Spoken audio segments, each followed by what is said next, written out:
All right, so um, this is my review on Beyonce's Black is King. It's more or less a visual album or visual art, should I say. The concepts are from many different parts of Africa, and I just want to say this before I get into anything else. When the trailer came out, right, I saw a lot of negative comments towards Beyonce. Yeah, I'm not gonna say names of who said what, but I know the names and I saw it on my timeline. I think, alright, cool. If you wanna criticize her, cool, but she never said that this is going to be a story or a film or whatever that's going to be based on actual history to do with, the many parts of Africa and stuff like that. You see what I'm saying?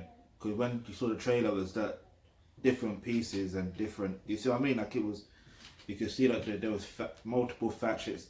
I can't say the word multiple layered to do with Africa. Like there's different layers when it comes to Africa. It's flipping amazing. Yeah. In Nigeria alone, there's over 300 tribes. Come on. Anyway, so yeah, and then I remember putting out a tweet saying, "Listen, you can criticize Beyonce all you want, or what did I say? I said something like, you can criticize her all you want, but if you disagree with what she's doing, you tell the story. You use the resources you have to tell your story on your country or your. You see what I'm saying? Like you tell the story then. I don't see the point in trying to criticize someone that's trying to use the resources and their time to do this stuff when you deep it, Beyonce is at the level. Now listen, I'm not even in the beehive, yeah, but I'm just keeping it real with you. Beyonce is at the level where she can just say, "Fuck doing music, fuck doing entertainment. I'm just gonna lay back in my mansion, raise my children, be a good wife to my husband." She can literally do that. Do you see what I'm saying? She can do that.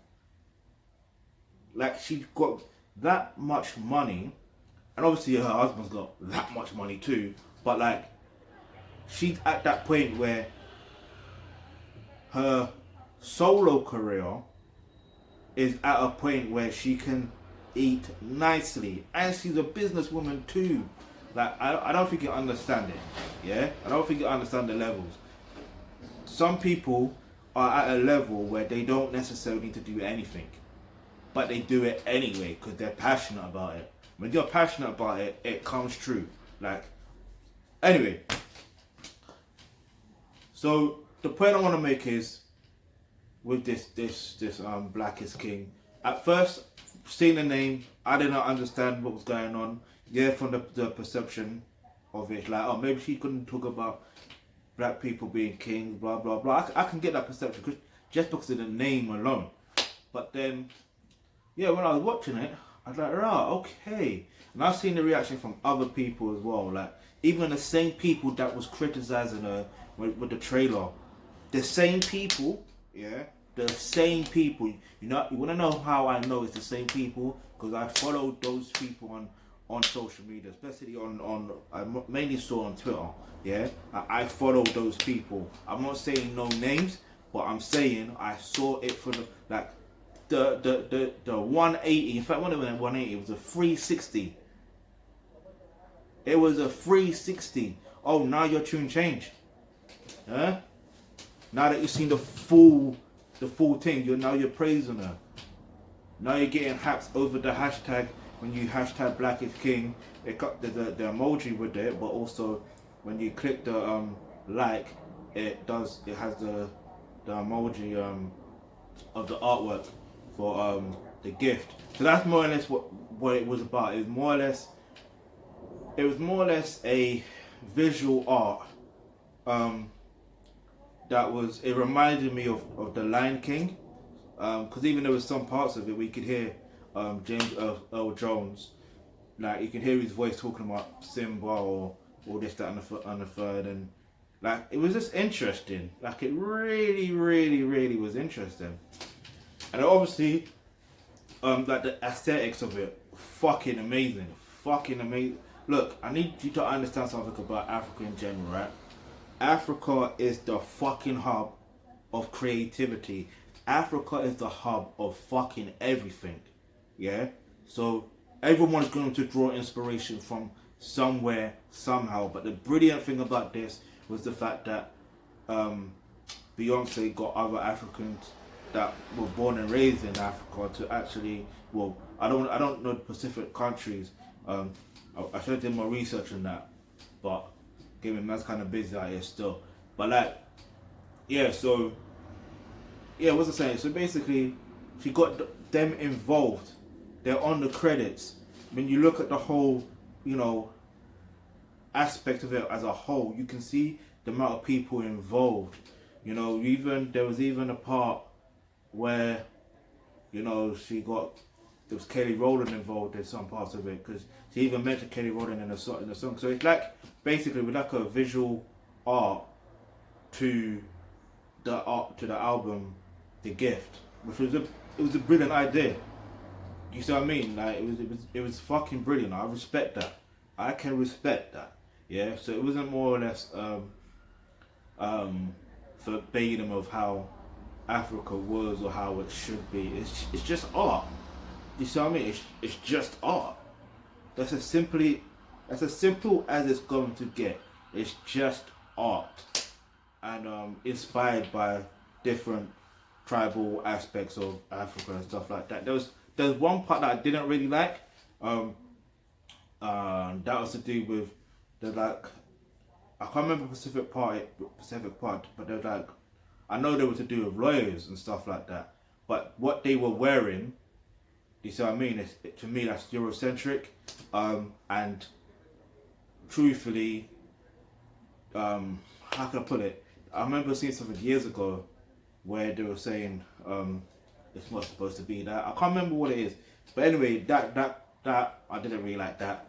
But when Yemi Holiday came on, oh my fucking god! Listen,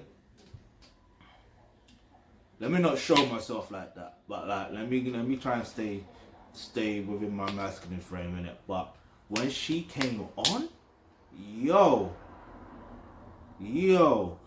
telling you, like, and I hear some people want to call Beyonce Mama Africa now. No. That title belongs to Yemi. It just belongs to her. Like, if you know about her, you know she got a song called Mama Africa, and that's one of the reasons why. But the other reason why is the way she's putting Africa on the map, doing what she's doing, even with her logo. You see what I mean? Like, yeah, like you have to big her up. Amy, she's a woman of steel. Get me? So yeah, like when she came and did her thing, like she just did her thing. When T.Y. Savage did her thing, like when everyone did their thing, they did their thing nicely. And oh man, all I can say is definitely go watch it. One thing I disliked really was the fact that it was on Disney Plus. Like, I would have liked. See, if it's me personally, I would have been like, alright, boom.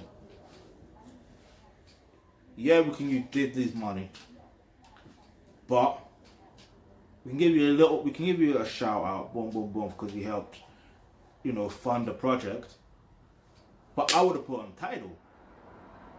If you own a piece of Tidal and your husband owns Tidal, put it on Tidal. Exclusively. That's going to bring more people coming in. That's going to bring in more revenue. That's going to bring in more people. Hey, listen, I'm thinking from a business perspective, innit? But it is what it is. It is what it is. Like, it's out. People have seen it. Well, I believe most people have seen it now. And it's good to see, like, a positive outlook on Africa and not this negative thing. Do you see what I'm saying? Like, yeah, you're gonna get trolls now and again that's gonna chat shit, but fuck a minute. In fact, let me get into that. I'm not gonna call this person a troll, yeah, but you know, I do genuinely believe that if you are who you say you are, yeah. And this is what I don't like. I don't like when other black women criticize other black women that they don't fucking know. You don't know her personally, but you're criticizing her. You're saying she's not genuine. Do you see what I mean? If you genuinely believe she's not genuine, then fucking go speak to her. Go and find a way to ensure that she does come across more genuine. For me, it's like if you're working with someone like Gammy Holiday, you're working with T.Y. Savage, you're working with Burna Boy, you're working with who else is there? I may mispronounce the word, Moonchild, is it Moonchild Snally or Sanali? I may butcher their name, but if you're working with people like this from within the African continent, and you're working with people with even the names that are not actual public figures, but you know, doing their thing behind the scenes, how the fuck are you not? How the fuck is that person not genuine? And here's the other trip about it, right? The other trip is when you look at it, many black people unfortunately do not know their heritage. They don't know where they genuinely come from, like where their ancestral DNA is, where it comes from. They honestly don't know because of the way neo-colonialism, racism, white supremacy, whatever you want to call it, because of all of that, yeah? So when you look at it, I don't know what Beyonce knows about her heritage. I honestly don't fucking know. However, what tends to happen with most people is when they are looking into their heritage, yeah, they get to a point where they learn something and they want to share something. That's just even natural in general. Like when you learn something and you're passionate about it, you want to share it. Do you see what I'm saying? It's not saying that you know it all. And then also, it's like if you're inspired by something else to do with Africa. It's like, look at this. Look, man was like me. I was born and raised in London, UK. Yeah, I was born to African parents. I hate even use the word African, but I was born into an Igbo tribe. Yeah. So when you look at it, I was raised also in a Jamaican household with a Jamaican foster mother. Yeah. So it's like, I'm fortunate because I know my heritage. There's still stuff I need to learn. I need to learn more the language, more the tribal customs, this, that, and third. That's coming. I'm doing what I'm doing. But my point is, you see with Beyonce now, yeah. I'm sorry, not Beyonce, but you see with this whole situation with other people, if you don't genuinely know, you don't genuinely know. But when you go going upon your journey, you're gonna learn something, and you're gonna be inspired to wanna talk about other aspects. Like me, I can talk about if I see something to do with Jamaica, if I hear anything, like I'm gonna wanna share something that I know of, that I feel of, that I'm seeing. Do you see what I'm saying? Now, whether I'm right within that moment, cool. Whether I'm right, whether I'm wrong later on, I could rectify that. It is what it is. It's not a big deal. Yeah, you learn, you grow, you prosper. But this video is getting longer than it should be. But look, one thing I would say, you want to learn more to do with your ancestral DNA, your roots and all that stuff there, and how the truth about African history and all that stuff, click the link in the description box below where it says become a member of the Thealkebulantrust. So that's where you're going to get access to the online course to do with African history, African and Caribbean history, and you learn all of that information right there, right? And yeah, I'm going to give us a 10 out of 10. It's very smart. She played her cards right in it. When I say she played her card right, she used her strengths. Her strengths are, she's a great singer, great dancer, great performer, and she creates great videos. Yeah, well, yeah. In fact, I just think this is her best work to date, mainly because obviously the influence of Africa and the fact that she was able to share this on a larger platform. I hate to say it, but it is a larger platform. And yeah, because if you look at it, here's another example, right? Michael Jackson, right? What did he do in 93? Is it 92, 93? One of those years. He released Remember the Time, yeah? That's an African concept. So what, we're going to criticize that Michael Jackson for doing that? If he didn't do that, would you genuinely still believe? Would you believe that Africans or ancient Egyptians are black. And knowing Michael Jackson, that guy obviously wanted to do a deal with Disney. He would have done something similar. Do you see what I'm saying? I'm not going to say it could be that forbidden of what Beyonce did, but he would have done something similar. He was going back and forth to Africa anyway. Beyonce's been going back and forth to Africa. Well, I don't know per se, but I think she has been going back and forth to Africa anyway. Like, you have to understand certain levels, man. You got to understand certain levels. I'm giving it 10 out of 10. Definitely, it was smart to do this, especially around this time. People may say, "Oh, this is an opportunist," but shit, some things are just a coincidence. Yeah, it's just a coincidence. I don't know what her deal is with Disney is, but I do believe she had to say, "Listen, if you're gonna get me as acting as Nala in The Lion King, then shit, you're gonna have to allow me to have a visual album, put that out on deck, show the world, and a different light to do with The Lion King." So that's what it more or less was about. That's what I felt it was about. And I said before, ages ago, that The Lion King derives from Africa. That story derives from Africa, particularly East Africa. But we won't even get into that in this video right now, because this video's gone longer than it should have been. But yeah, 10 out of 10. You want a link to learn more about your ancestral roots, your DNA, all the stuff there, learn more to do with African history as a whole. Click the link in the description box below to become a member of the Thealkebulantrust to get access to that course right there. If you've got any questions, in fact, the link to the album as well is going to be in the description box. Go listen to that, because it's a deluxe version as well. So, yeah. Got any questions, any topics you'd like for us to discuss in the videos? Leave that in the comment section below, and remember, hit the subscribe button, hit the bell notification, because you never know, the video you suggest might just be next.